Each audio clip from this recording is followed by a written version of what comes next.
Hi, everyone. This is Kent, and I want to talk about some things that are happening in my viewpoints regarding some of the things happening in our culture right now as regards to Black Lives Matter. I want to start this video talking about monuments.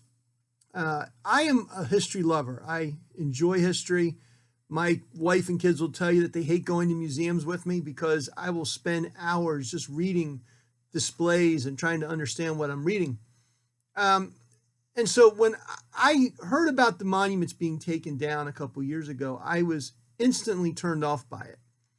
And I enjoy monuments. I love history. And I met my wife. She lived in Richmond at the time, and there's beautiful monuments going into the state capitol, and they're almost all Civil War related. There is one Arthur Ashe monument, which obviously is not Civil War related, and he's black. But I've always had an appreciation for monuments, and I have an appreciation for history. And I look at things like the Taliban that go into areas that they conquer, or ISIS goes into areas that they conquer, and they tear down the statues, they tear down the things that are opposite of their religion, and I abhor that because they're destroying history. So I have always been against this, but I've watched some videos, and the most influential video was a lawyer with the ACLU, and he put up some statistics. And I'm a fact guy. I like facts. I don't operate on emotion a whole lot, but he showed that there's really two spikes in monument building in American history, and it was post-Civil War, of course. But both times were long after the Civil War, and both times were around major terrible events in the black society.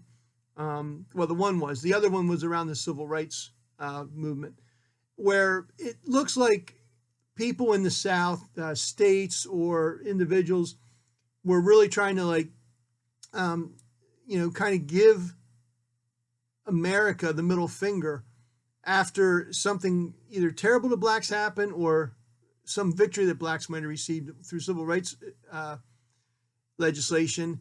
It's like they gave them the middle finger by creating a statue of some ex-Confederate general. Generally, they're very famous people, but it was almost like it was a reaction to something that they wanted to, like I said, extend the middle finger to African Americans and to America in general. And so when I look at that, I'm like, I don't like that.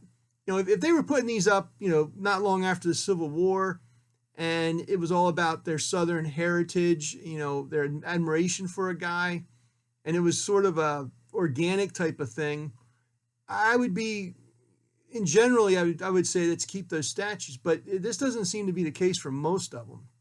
And so if they were erected sort of like a middle finger type of gesture, I think we should take them down. But here's the difference. I don't think we should just arbitrarily take them down by mob. I think we should take them down with some discussion, some thoughtful discussion, and really try to understand, first off, why were they built? Why were they put there? And make it something where instead of destroying them, what I would personally like to do, I think there would be great symbolism in this. I would like to take these statues and I would like to put them on a ship, and I'd like to take them out to sea, and I'd like to just drop them overboard and let them fall into the deep. That's sort of a symbolic thing of what we want to do with racism. We want to bury it deep into the sea. And so I love the imagery of these lonely statues of these people who did some terrible things, sitting at the bottom of the ocean, where nobody will ever see them again. It's almost like putting them in statue hell. I like the imagery of that, but I don't like the idea of tearing stuff down. I mean, nobody benefits by people doing illegal things, even if it's doing illegal things to terrible statues. So I don't want to start tearing things out of museums. I don't want to start tearing things out of the Capitol. I definitely don't want to touch Gettysburg battlefield. However, there are some statues at the Gettysburg battlefield that have some plaques on them that are kind of like a middle finger. They were put in there, in like the 70s. It's not like they were put there soon after the Civil War. But from what I understand, the Gettysburg people do a good job of explaining who these people really were and what the Southern cause really was. So I'm in favor of getting rid of most of these statues. I really am. And that's a huge, gigantic shift in my thinking. And I wanted to be public about that and tell people I'm coming around on this issue. But I don't want to tear them down in illegal mobs. I want to take them down after thoughtful discussion. And there are some that probably can stay. I mean, if there's people that fought in the Civil War, but after the Civil War, they lived a long life and they did some great things that are noteworthy and noble, I think that's a good thing. But it does seem like the more I study, there's not going to be a lot of noble, good things in the South that didn't at least have negative consequences for the black folk down there. So my idea of putting them in the sea, just burying them deep into the sea, I like the imagery of that. Like I said, it's kind of like sending them to statue hell. So that's my thoughts on the monuments and statues. As far as the names on buildings, I think we should probably rename some of these buildings. If the money that was given to the buildings, like let's say that Robert E. Lee's family gave millions of dollars to a building that was named in his honor then.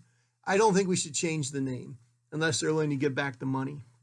Marge Schott, the way she's passed away now, but she used to own the Cincinnati Reds, and she had given money to a university for a building, and it was named I forget what her husband's name was, but it was the Schott Building, and I think it was $2 million they gave, and it was a foundation after she had died, and they're taking her name off, and I don't agree with that. If you took then give the money back. So those are my thoughts.